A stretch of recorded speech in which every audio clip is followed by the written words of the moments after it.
Bloomberg Audio Studios. Podcasts, radio, news. The Bloomberg Invest conference is underway in New York. Earlier, Bloomberg's Jason Kelly spoke with Mark Attanasio, the chairman and principal owner of the Milwaukee Brewers baseball club, and Tom Werner, chairman and co-founder of Fenway Sports Group. Here's some of their conversation. We're talking about golf. We're going to talk about sports. I'm so delighted to have both of you here because you are at the white-hot center of something we all care deeply about, which is the world of sports. I want to start with golf. You guys are both part of the Strategic Sports Group, which made a big investment in the PGA. And I want to put up a couple slides that, Tom, you were nice enough to share with me that talk about the growth of the game and the opportunity that presents itself in golf. If we can get those slides somewhere. Okay, it's really big. There we go. Yeah. So there's U.S. I mean, these are staggering numbers, and I think maybe I certainly, when I looked at them, when you sent them to me, I was surprised at how big these numbers are. Can we go to the next one because it gives the... I just want to say one thing. Okay, please. The first slide is about the popularity of golf in the United States. Part of what made us all excited about it is that this is really a global sport. So, when you think about the $102 billion spent in golf, that's in the United States, and of course there's a bigger number worldwide. Yeah. So let's look at the global numbers, because it does feel like that's at the core of this business case. So that if we go to the next slide about the global, I mean, that is a staggering number, almost 400 million people. So, Mark, I want to start with you. Why do this deal? I mean, obviously the numbers pencil out, but golf, if you look at it, if anyone follows the headlines, it's not a mess when it comes to a business. Is that part of the attraction? Well, it starts with the macro and the brand. Yeah. And I was sitting, I'm on a committee with John, actually a couple of committees with John and Tom at Major League Baseball, John Henry, and they were talking about the opportunity here, but I didn't realize that what they were working on. They just talked about some of the challenges that were being faced. And I said to John, well, to me, given that brand, the more challenges, the more opportunity. Right. 33 years of investing at Crescent, that's what we found. You know, the easy investments don't really create a lot of opportunity. The more difficult ones do. So Tom and John called me a few days later and said, were you really serious on how you looked at that? And would you invest in the PGA? And 100%, of course. And I still didn't know what they were working on. And then they let me under the tent, and it's extremely exciting. And so, Tom, what was it for you? I mean, your Fenway Sports Group, obviously the Red Sox, Liverpool, Pittsburgh Penguins, Nesson, the Sports Network, and more. What was it about golf that jumped out to you?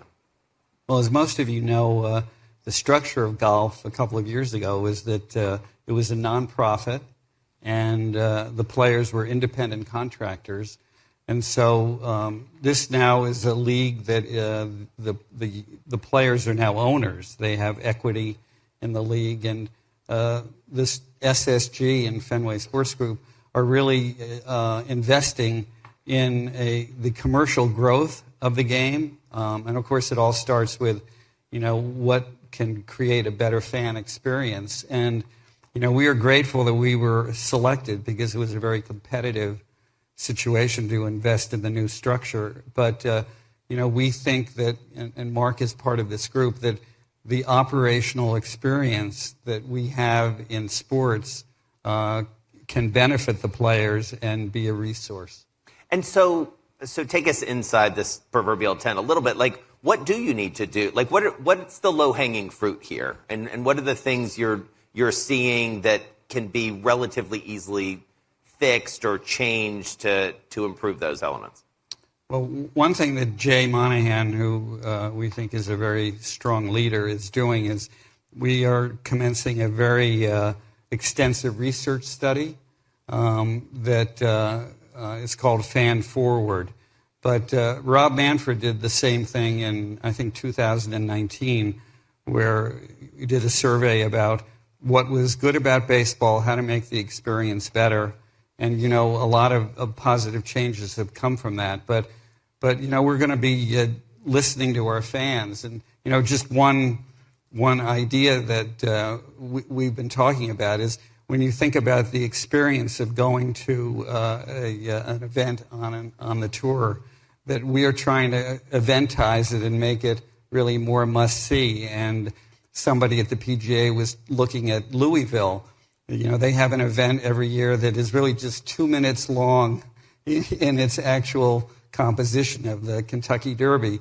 But around it, they have a week-long festival. So one of the things that we're talking about is how to create experiences at PGA Tour events that will make them more attractive. And so, Mark, as you look at this, you're a global investor. Obviously, one of the elements that is clearly at play here is LIV. What needs to happen? Well, if you look at the golfers, whether they're at LIV or PGA, these are some of the best athletes in the world. And across all sports, you want to see the best athletes competing against each other. That's why, for example, you have so much interest in the Olympics. And so we hope to be a bridge or a catalyst to try to bring the golfers back together so they could compete more than just a handful of times each year. What's your level of confidence at this moment that that'll happen? Well, look, we're all optimistic, right? We know so we know how difficult it is and what the hurdles are, including some regulatory ones. Yeah. But it really should happen, and so I think it will. And so, Tom, when you think about, one of the things that's very compelling about sort of the data underneath this is this notion of sort of off course. Many of us in this room, for better or worse, go out and hack it around the 9 or 18 holes. But increasingly more people, especially younger people, are experiencing golf in different ways. How do you, through the PGA, monetize? I mean, how do you take advantage of that movement toward the top golfs and the sims and whatnot? Well, the first thing is to acknowledge that one factoid, I think it was up there, is that more people were playing off-course golf in 2023 than on-course. So they're both growing, but off-course golf, things like Topgolf, is very attractive. So, it is all about the popularity of the game. One of the great things about golf, as opposed to the NFL, for example, which, has its own great attributes, is that people are playing it, and so when they're watching golf, they are participants in the sport. So, whether they play golf at their country club or they're playing mini golf, at their local hangout, it's all good for the game. And that's, 5-year-olds can play. Our Hall of Fame announcer, Bob Uecker, turned 90. He still plays golf. Right. Pretty well, actually. Right.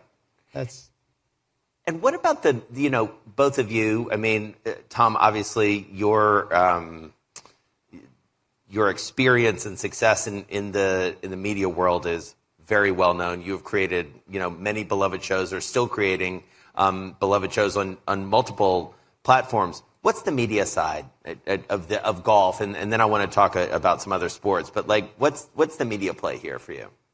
Well, I think we focus too much on Nielsen ratings, even though they're obviously very important. But the platforms that golf is on, the social media, it's growing exponentially on social media, and it's all about how to communicate the game to the consumer in a variety of ways.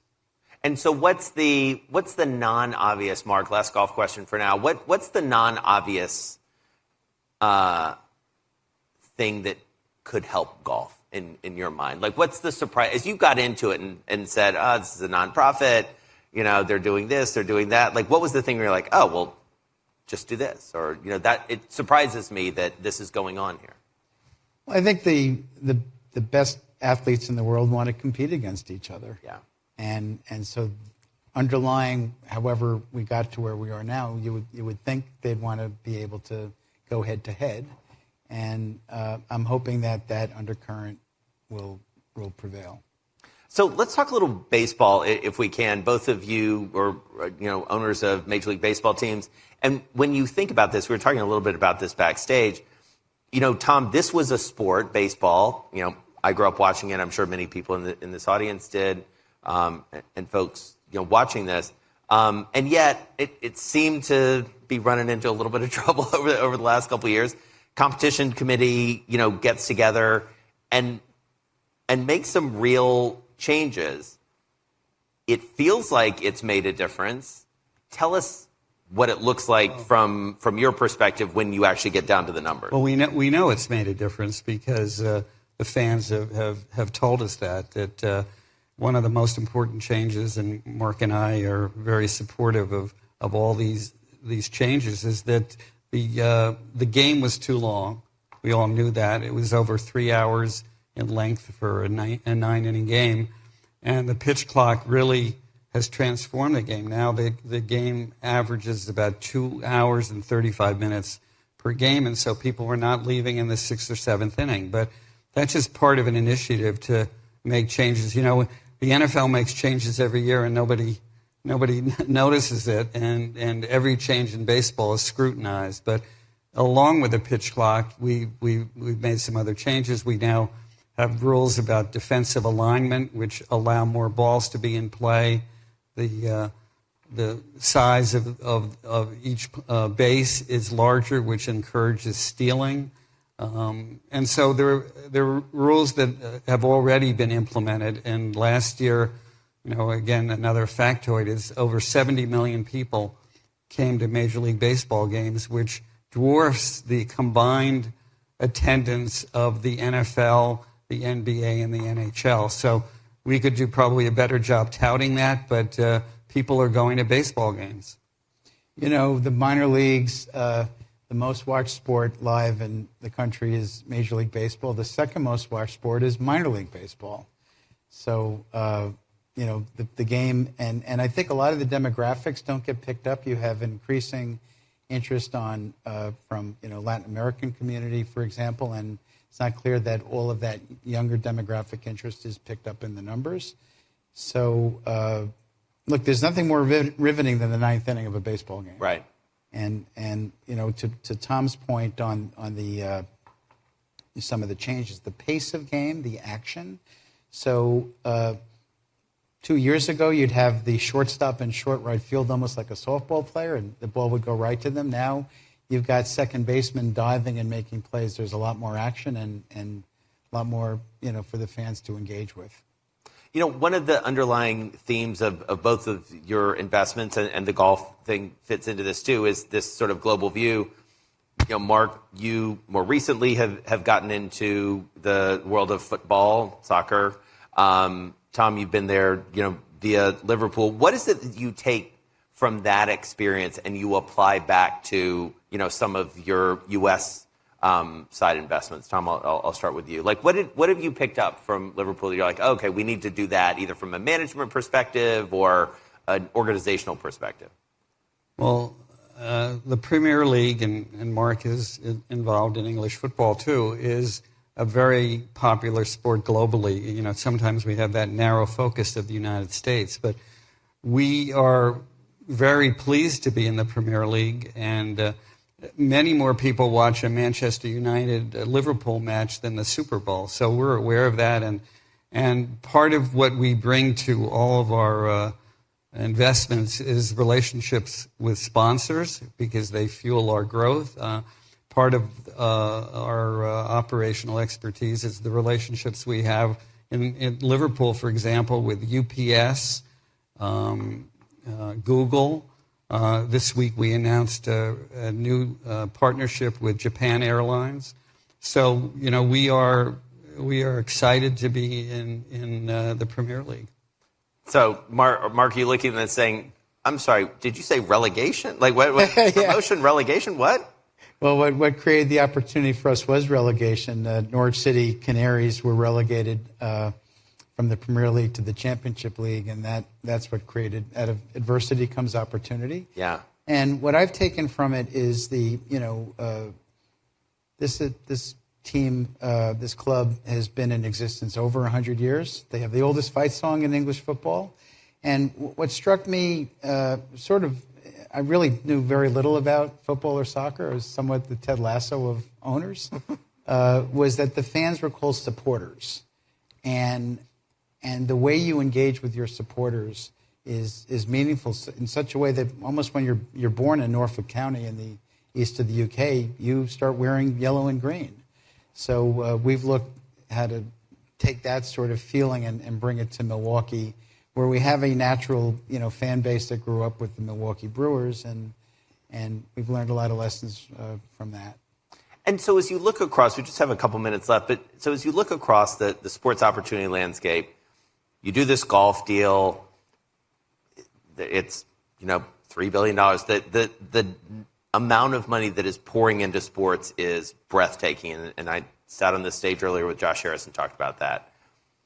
Do you worry about sort of the cost and the valuations getting so high, Tom? Like what do you look at? You guys have been doing this for a long time now. Well, I look at it differently. I think that, and Mark would agree, that as an asset class, investing in sports has been demonstrated to be very attractive to investors, and more and more people are investing in sports as an asset. We are in partnership with Redbird Capital. We're in partnership with Arctos that has a fund that invests in multiple teams in major sports. So the fact is that sports as a part of life is immensely important, and it's one of the things that brings people together. And obviously there's revenue implications for that. And the live event business is booming. So I'm very optimistic about the future of sports and the future of teams in a world in which there's obviously scarcity value.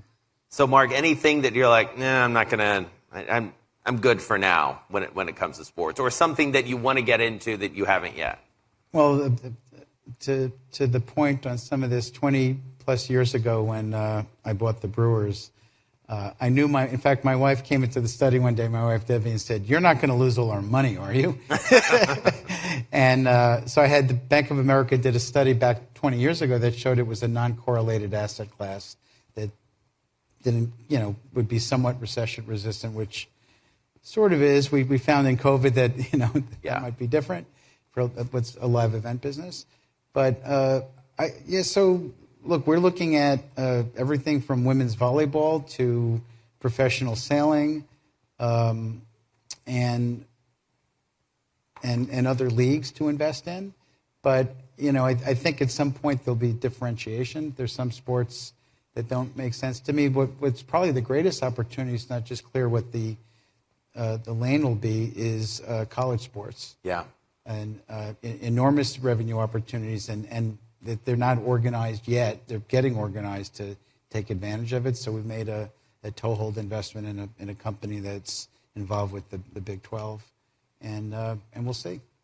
So Tom, we'll sort of wrap where we started with with golf, this big opportunity. What does success look like for you? As you sort of embarked on this, you put together this pretty incredible roster of investors. A year from now, 2 years from now, what does success look and feel like? Well, we're patient, but success is the fact that the best players will be playing in events in a schedule that works for the players and the audience. Mark, agree? FSG has a real sense of urgency here, and I think that's going to prove out. Mark Attanasio, the chairman and principal owner of the Milwaukee Brewers Baseball Club, and Tom Werner, chairman and co-founder of Fenway Sports Group, speaking with Bloomberg's Jason Kelly at the Bloomberg Invest Conference.